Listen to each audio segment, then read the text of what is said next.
ફેંકી દો. કેમ? અત્યારે હાલે ને એમ? અરે આ તમે એમ કે કાંઈ કામના નહીં, આનો બહુ કામના છે. તમને ખબર છે આ સિક્કો? આ સિક્કો છે એ 1835 નો છે. ક્યારનો છે? આ 1835 નો છે. તમને એમ થાય કે આ 1835 નો સિક્કો આપણે અત્યારે શું કામ? આપણે જે ભણીએ છીએ ને અત્યારે ઇતિહાસમાં કે ફલાણો રાજા આ સમયમાં થઈ ગયો ને આ સમયમાં આ વાવ બંધાણી, પણ આ બધી માહિતી ક્યાંથી મળે?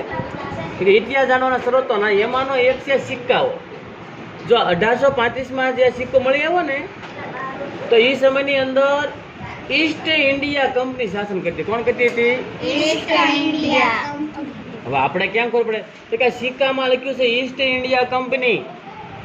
અને આ કેટલાનો સિક્કો છે? 1/4 આનાનો ચોથો ભાગ. કેટલાનો ભાગ? ચોથો ભાગ. એક આના એટલે 6 પૈસા. કેટલા? આ એનો ચોથો. ત્યારે આના હાલતા. શું હાલતા? આના. આ ઈસ્ટ ઇન્ડિયા કંપની શાસન કરતી. પછી બીજા ભાગમાં તમે જુઓ તો અહીંયા સમયની ઉપર શું લખ્યું છે? ઈસ્ટ ઇન્ડિયા કંપનીનો લોગો. તમને 2 સિંહ દેખાય છે? દેખાય 2 સિંહ? આ 2 સિંહનું સિંહાસન હોય ને એની ઉપર પાછું એક સિંહ છે, આમ ધજા લઈને પકડીને ઊભા હોય ને એવા છે અહીંયા. મળે છે? હવે આ ઈસ્ટ ઇન્ડિયા કંપનીનું શાસન હતું. પછી એક બીજો સિક્કો આપણને જો અહીંયા મળ્યો ને એમાંથી. આપણા બાપાની બધા વાતો કરતા રાણી સિક્કા. શું કહેતા? રાણી સિક્કા. તમને બધા રાણી સિક્કા એટલે શું?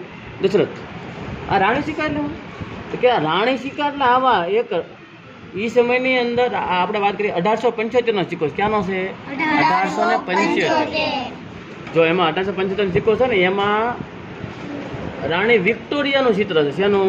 રાણી વિક્ટોરિયા. એનો મતલબ 1875માં કોનું શાસન હતું ભારતમાં? રાણી વિક્ટોરિયા. હા, પહેલા ઈસ્ટ ઇન્ડિયા કંપનીનું શાસન હતું, એ પૂરું થઈ ગયું. હવે ઇંગ્લેન્ડનું ડાયરેક્ટ શાસન શરૂ થયું અને એ સમયની અંદર ઇંગ્લેન્ડની રાણી હતી રાણી વિક્ટોરિયા. અને એટલા માટે છે રાણી વિક્ટોરિયાના માનમાં છે જો 1875માં રાણી સિક્કાઓ બહાર પાડવામાં આવી. તો ત્યાર પછી આપણે વાત કરીએ આ છે 1913 નો સિક્કો છે. ક્યાંનો? 1913. એક આનો. કેટલા આના છે? એક આનો. એ સમયની અંદર 5 ભાષાની અંદર જો આમ ફરતા ફરતી 4 ભાષામાં પછી અંગ્રેજીમાં અને 5 ભાષામાં એક આનો એમ લખવામાં આવતું. આ એને બીજી બાજુ છે ને આની અંદર આ જ્યોર્જ 5મો એટલે કે જ્યોર્જ 5 એનું શાસન હતું ને એનો ફોટો છે, ચિત્ર છે. તો જ્યોર્જ 5મા મતલબ 1913માં ઇંગ્લેન્ડમાં કોનું શાસન હતું? જ્યોર્જ 5મો જે રાજા હતો ને એનું શાસન હતું. હવે ના એનું શાસન હતું તો ભારતમાં એનું શાસન થાય. તો એના માનમાંથી આ એક આનો છે એ બહાર પાડવામાં આવેલો. પછી આ 2 પૈસા છે. હવે આમાં લખ્યું છે આ 1961 નો છે કે ભાઈ રૂપિયા કા 50મા ભાગ, રૂપિયાનો 50મો ભાગ 1961. આવા પૈસા હતા. ત્યાર પછી 5 નઈએ પૈસે. 5 નઈએ પૈસે. જો આવા તમને એમ થાય નૈયા આપણે કહેતા અમારા નૈયા એ વખતે ચલણમાં હતા, અમે નૈયા વાપરતા, પણ નૈયા એટલે આ પૈસા. આ 5 નૈયાનો એટલે કે 5 પૈસાનો છે અને નૈયા કહેવામાં આવતું. તો આ છે 1958 નો સિક્કો છે.